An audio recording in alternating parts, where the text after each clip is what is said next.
Aujourd'hui, on est le 23 Adar.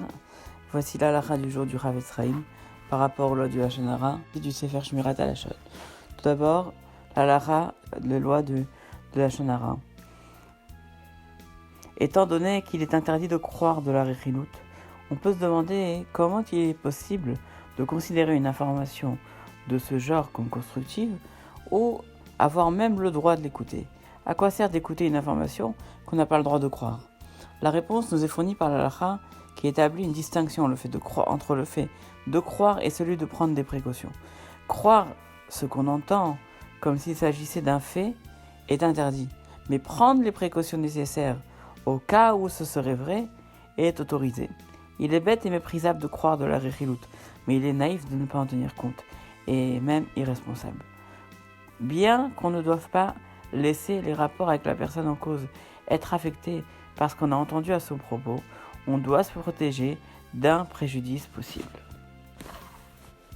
Maintenant, voici ce que dit le Chafetz Chaim dans son livre Sefer Shmirat Halashon.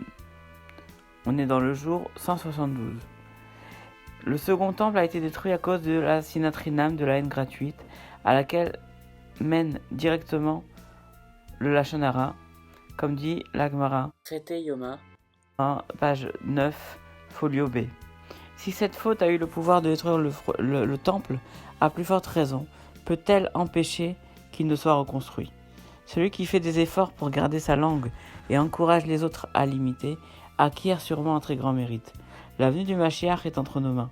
Le Zohar HaKadosh affirme qu'une simple communauté peut mériter la venue du Mashiach en accordant à la paix l'importance qui lui revient, au shalom.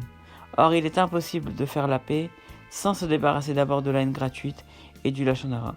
Tous ceux qui s'efforcent de combattre ces défauts auront une part de la reconstruction du troisième temple.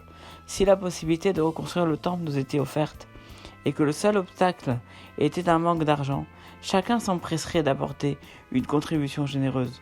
Qui ne souhaiterait pas avoir une part dans la construction du temple? Mais ce n'est pas l'argent qui nous manque.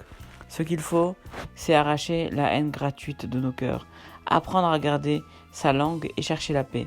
Quelle sera la joie de tous ceux qui auront apporté leur contribution à cette entreprise? Car lorsque le Mashiach sera là et que le temple sera reconstruit, tout le monde apprendra le rôle qu'ils ont joué.